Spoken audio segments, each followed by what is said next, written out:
facto, pterodactyl when I micro and macro my mind. Why would I try to hide the fact that I'm jacked to be actually naturally high? And I'm that guy with the flashlight, looking back at the track with the black light. How about this? How about that? Pay attention. All right, gang. Ian Anderson, Corey Merle, Central Coast Disc Golf. We're back with some more 2017 U.S. Masters Tim Selinske style. We got a pretty fun card here with Shannon Carson, Charlie Holtz, and Barry Schultz. Barry just took the lead after Shannon had a really hot start, Corey. Yeah, Shannon slaying it. I believe he was 6 down through 7, 7 down through 8, but unfortunate bogey late in the front 9. Set him back a couple strokes. Looking to get it back on this one, though. Par 4, 825 feet. This one is extremely tough as a par 4. Getting on a 3 is just such a good shot. You're throwing that huge hyzer out and around the trees. It tempts you with a few gaps up the middle, but really the play is to throw it out and around. Then you got another huge hyzer where you need to place it oh so gently on a downhill before kind of throwing really an upshot for your 3 over the little valley and an attempt to birdie it. This hole looks sick, man. This hole's dope, and that's really the only phrase I can use to describe it. Wow, really cool. It's really fun. We got a chance to play all these courses, and I had a blast playing this one. Awesome, man. It looks like Charlie hit a late tree there, but mostly got past them all. Barry taking a lower line, which I like. He's making more headway. Yep. It's really about getting as much distance as you can on the first shot to be able to set yourself up to see a little bit down into the landing zone, because it drops quickly. Yeah. It looks like Shannon went in early. I would have liked to seen a backhand roller on this one. I went sidearm roller, so yeah, Did you? I like where your mind's at. Yeah, for sure. Yeah. Here we are with Shannon's second shot. Not playing for the birdie, though. No, he's kind of just dead square in the center of the landing zone. Honestly, it plays as a par 5, so a 4 is, you're feeling good about a 4. Yeah, is this the one you were talking about in part 1? Yeah, this is one that's like, it's 4.78 if we're talking about like a 4.5 tweener. Oh, wow. Yeah, you're right. They still have work to do, and they haven't messed up at all. Barry Schultz looks like he just laying up too, Corey. I mean, laying up, I don't know if there is any bit, like that's about as aggressive as you could possibly be. This is true. Shannon, don't do that. It's not OB though, so Okay. Contrary to like I believe it was hole 8 where the creek played OB, this one is all dried up, so there's no water. It's just not where you want to be. Yeah, it's just not ideal. Yeah. Barry's gonna make a very routine 4 out of this one if he doesn't throw this one in. Yeah, it kind of sets you up at just like a hope and a prayer of a 3, but yeah, having that easy of a putt for 4 is the birdie in itself. Yeah, it's getting strokes on folks on this hole. Looks like Shannon missed his. Oh, Charlie, buddy, he's been putting so well. Yeah, not pleased with the effort over there. Yeah, Barry's getting a stroke on the card with a 4. Yeah, and like we were saying, hey, a 4 is going to get you strokes. Like, yep. I think he actually, did he get 2 on? No, yeah, just once. It's a par 5, man. It really does feel, because those guys, I mean, they played it well and just missed a putt, and they get taken a bogey and stuff. Yeah, there's nobody throws much farther than Barry in the Masters age. And if he's trying to throw in for a birdie, it's take that par up 1. Hole 11, par 3, 240, from a long one to a short one, Corey. Exactly. But this one is, I mean, arguably just as treacherous. That is such a steep grade down the back of that hill. It really baits you into throwing a touchy putter, but I feel like the shot would be to throw something stable out wide and kind of swoop it back in onto that downgrade. Yeah, it looks like Barry hung it out. What'd you throw on this one, Corey? I threw a compass, but I had an extremely limited bag. Okay, gotcha. I had like 5 discs in a grocery sack, so I mean, I didn't have my choice. I didn't have the Central Coast pound bag. Oh, media life sometimes, you know. Can't always bring that beautiful pound bag. Shannon, this looks good. Looks That's great, actually. Yeah. And he hit a tree and it kind of dropped down, and really I feel like that's what you're playing for. I actually heard him call it. Oh, yeah? So that was on purpose. Yeah, definitely. Yeah. Ooh, Yeah. Treacherous green here. Got a mean roll. Exactly, and he was just laying up. He said afterwards, I guess I should have just ran it. Yeah, I mean, that's kind of you got to throw an ante that finishes flat instead of a hyzer. Exactly. You know what I mean? Yeah. Yeah. Barry misses a putt. Charlie is coming back for his par. Yeah, buddy. And I really do feel like the play would be to throw it out and around low and putt back up at it. Oh, yeah, huh? Barry Schultz? That was the Upper Dogie? I will say this. That was one of the worst bird razzes I've ever experienced in my life. Oh, really? It was dead silent. Dead silent. And it just like, a caw at the perfect time. It's like those chipmunks in Montana. Yeah. Oh my gosh, man. Yeah. It was really brutal. He doesn't get razzed by much, but that one genuinely got him. Wow. Well, Shannon just tied him to the lead right there. Yeah, 2-stroke swing down. again. Yeah. Hole 12. Another par 4, Corey. Yeah, par 4. 529 feet, and really it's a par 4 because this has two true shots. The other par 4s were kind of one huge shot, but this one, yeah, it really demands a placement like mid-range or fairway off the tee, and then traversing the hill on your second shot. Cool. We'll see how they attack it. Shannon is up first after carding that birdie. Get over to the right. Oh no. No, it just can't get any worse on this hole. Really, that's the worst possible spot in this. Yeah, you're not making the corner from there. Mm-hmm. Oh, Charlie. Hopefully that kicked out or through, Corey. It didn't. Not so much? It didn't. No. It was bad. Barry, don't do it too. Oh, he had a little bit more life, but... Oh. Gosh, the trees sure wanted to suck in the disc. It did. That's so weird, man. I guess this is a tinier gap than it looks like from the tee up here late. It is. It pinches down pretty nasty. It's like... It is fair. It's big enough, but it's got that pucker factor. Sure. That was Shannon's third, and hopefully that stops sometime soon. But I don't think it's going to. Wow. Oh, gosh. And really, that's what you get. If you don't get far enough up there, you're forced to throw that big, wide-rimmed driver on a steep hyzer up the hill. And that's what you're going to get. That's what happens. Yep. Wow, Charlie forced to just throw a forehand roller from out of the woods. Barry looks like he can have a line here, Corey. Yeah, it's really not that far left. It feels like it is more off the tee. It feels like it's sharper, but he was able to just kind of throw a rock out there on a hyzer, and it was enough. Yep. Here's Charlie's third. Hopefully he can make a 4 from there. Here's Shannon trying to salvage his par. It was demoralizing, too. We all thought it was way up there. None of us saw that from the tee. So we get up there and couldn't find the disc. And Charlie a little demoralized after that putt as well. Barry. You know he's making that. 2 strokes on the card? Yeah, these guys are all getting 5s at best. Oh, that's a 6. Oh, Charlie. Yeah, things are evolving after the missed putt on 10. You could see him kind of turn his back and get upset with himself, and just not what you want to see. Yeah. That one hurts a little bit there. Barry playing that hole very well though, getting quite a few strokes. 2-stroke lead on the card now, taking us to hole 13, Corey. Yeah, another one that is just. I heard a great term in Bozeman that it's so many awkward shots or so many awkward holes. Like, no hole's overwhelmingly difficult, but every single one of them you have to do something. Like every one is awkward.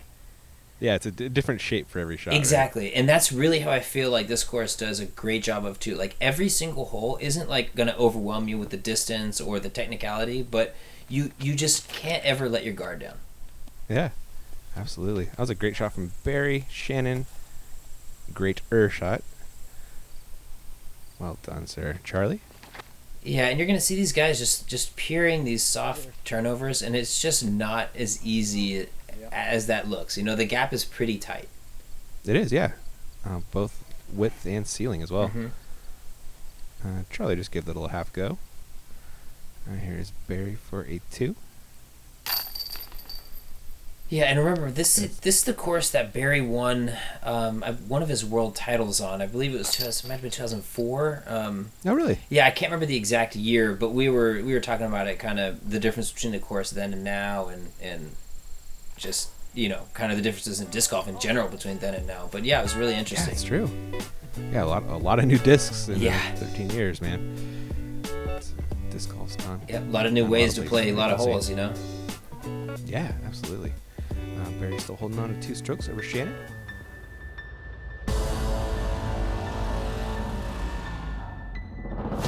Always thrown Innova and competed with Innova.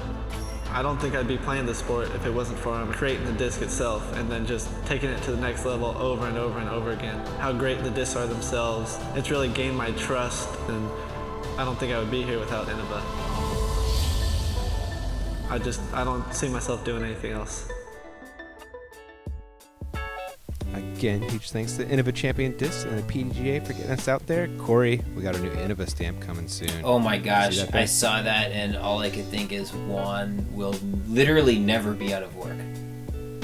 Like, he's right? So good. Everything is good. It's beautiful. I gotta give my wife a shout out though. The concept was hers. Wow. Yeah. Now, yep. Beautiful concept. Almost as beautiful as the concept of this hole that we had. Tell me about it. This is premier hole, man. 606 feet. Really 2 true shots and 2 very, very precise shots. It plays downhill the whole way, and you're really throwing that long mid-range to kind of short fairway driver off the tee. Then you're set up with that tunnel shot, and it is just, it's nasty both sides. Poison ivy left, and just like a nightmarish amount of trees right. Wow, it's a par 4 that takes a great. Exactly. Yes, it's a great 4 for sure. Ooh, Charlie needs that to get down. Ooh. It's one of those. Yeah, it's not. It's certainly not where he wants to be. Shannon actually left himself a line here. If you can see if he can pull it off. Oh. No. Yeah, it's just it was a little too far to be able to kind of just hold that ante in. Yeah. Barry doing work. Get over there. Gosh, this one feels like a Bozeman hole. When I was here, I was like, wow, this is... It does, doesn't it? Yeah, it was really cool. I love this hole. Charlie throwing a creative ante. Yeah, Charlie might not love it as much. Oh, yeah. Well, hopefully he can salvage a par after that upshot. We got Shannon from the woods. And he advanced 6 feet, maybe. Oh, man. It is wicked thick down there. Yeah, it gets bad. So now you can see kind of the difference, how soft those first few holes were compared to, holes like this. Yeah. It gets toothy real quick. Yeah, and you can see all those kind of bristly pokies on Charlie's bag, dude. He's covered in them. He went so deep in there. Made a great putt despite the pokies. Yeah, worth it for the 4. Yep, saves his 4. I believe that's Shannon saving a 5. Here's Barry for just another birdie. Posterize that hole, Corey. Like, just textbook. I couldn't imagine it played any better. I mean, it was straight up rock. 315 feet, 308 feet, bang, done. Wow. Barry's talent it's showing. He's separating. He's got a little 4-stroke lead now. It's going to take us the whole 15. Yeah. Another par 4. Another par 4. Like I said, this is a par 63, so it is going to add up. There's quite a few of these par 4s. This one, again, though, 2 distinct shots. It's a great par 4. You throw it up and around this kind of extreme elevation change off the tee. And then it has kind of a tight, touchy, puttery shot up into a not too guarded green, but again, the left is nasty. A lot of these holes, there are fair fairways and nasty roughs. Yeah, that's the way disc golf should be, man. Yep, I totally agree. This course it's a great course. It is. That was a great shot by Barry. Charlie, if that stays in the fairway, it's going to work. I really like that play, kind of taking all the technicality out of the shot in a good way. Yeah. Ooh, Shannon. Ooh, that's great. That was perfect. That was that flippy whatever it was that he's been throwing, and he's just got such good touch with it. Yeah, he's got that hyzer flip just super dialed in. Here is Barry, who's got everything dialed in. Perfect. God, avoiding all the trouble. Nice. Yeah, just so well done. Charlie taking a pretty similar line to Barry. Some a little more stable, though, yeah. Yeah, true. And here's Shannon after that beautiful drive. Throw it in. Oh, that'll work, though. You'll take your 3. Indeed. Here's Charlie, most likely to make this a star frame. Nope. It's going to be a line instead of a triangle. No, my God. Oh, my friend. Oh, that one hurt. It's weird when the first round jitters strike at the end of the first round, you know? Yeah, he banged like a 55-footer the first hole. And then a hole 15, he decided to get nervous for a second. Oh, well. Yep. That's why I play 18. Yep, that's disc golf. Got to focus the entire time. It's not easy to do. Barry continues to separate. He has a 5-stroke lead now on the card. Shannon missing one right there. Pretty disappointing for him. Hole 16. Yeah. Par 3, 316 feet, but that doesn't account for the amount of dodging and weaving you have to do with all these trees. Deuce? Yeah, so it's a really kind of tight hyzer line, but it's like you need something not so stable so it glides. You know, you don't need something to hook up left. You need it to kind of glide at a 45-degree angle, if that makes sense. Yeah. And a really tight green, too. Yeah, and exactly. Tight green, and the OB behind the green on this one. It's kind of like hole 8. So there's water in this creek. Anytime there's water in the creek, it plays OB. Okay. That was saved by the trees. Okay. You could see all the spotters out there because this hole has a tendency to get pretty backed up, as you can tell. Yeah, it looked like Barry might have got saved by the trees as well. Yeah, I think that's a pretty common theme on this hole. I mean, you're trying to throw the best shot you can, but really it's throw a shot and then just hope you kind of trickle down there. Yep. Looks like that was Charlie pitching out. There's Shannon giving that one a run. Might have gone in if not for that tree. Barry to get another stroke on the card. Oh, man. So clean. Just Barry things. Yeah, the second it went in, he's like, our bonus. And that it really is. That's what it is. Like, you can't step up to this hole being like, okay, I'll throw this shot, boom, park it, great, birdie. It's a guessing game. Wow. Who was the guy in the NBA that used to do the granny free throws? Oh. Was that a Barry too? Yeah, Rick Barry. Rick Barry. Yeah. And Barry kind of has the pitch putt version of that. Oh, for sure. He's like the most relaxed putter in disc golf. He does like a shoulder roll, deep breath. It's the zenest thing. It's great. And you know, there can be people all around. He doesn't care. Like at one point he said, nobody has to move. Don't worry about it. Just don't do any jumping jacks. And then goes on and bangs like a 35-footer for birdie.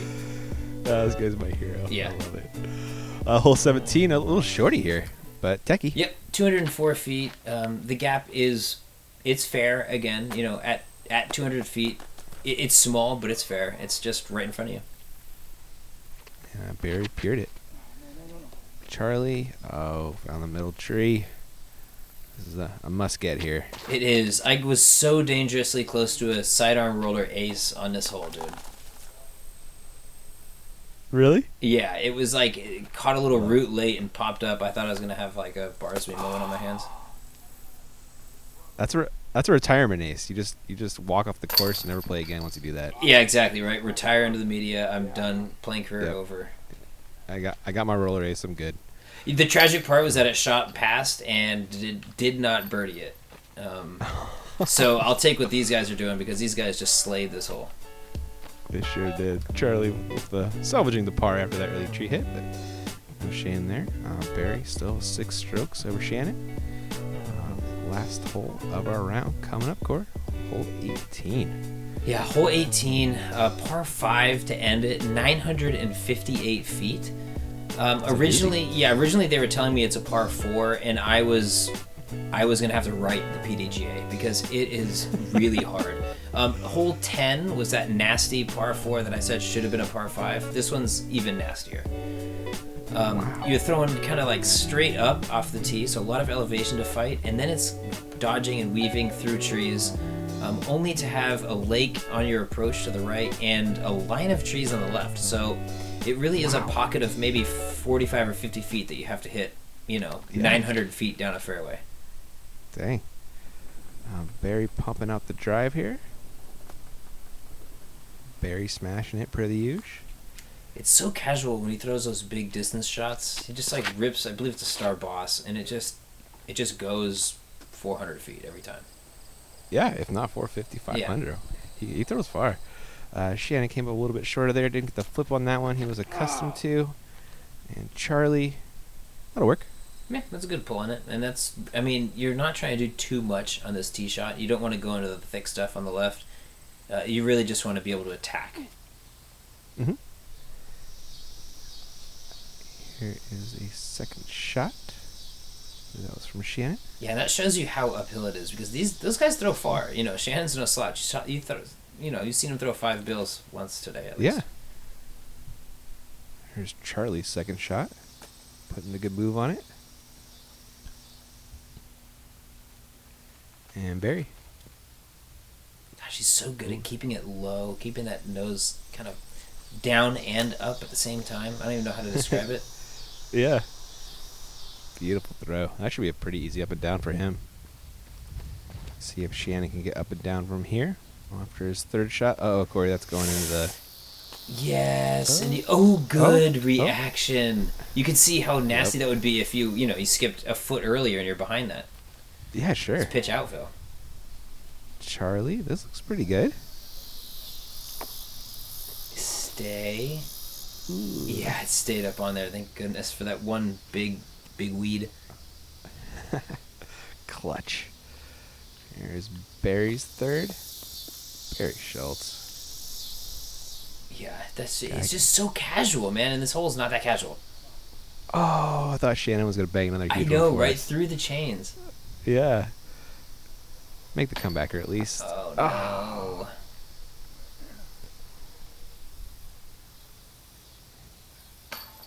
Charlie doing work. That's a birdie. That is, man. That's a feel-good birdie, too. A 4 on this hole is no joke. And it's the last one, So yeah, it's always a feel-good birdie, right? Yeah, exactly. Barry feeling good with his birdie. There is I believe a bogey for Shannon. Yeah, great round. Good round.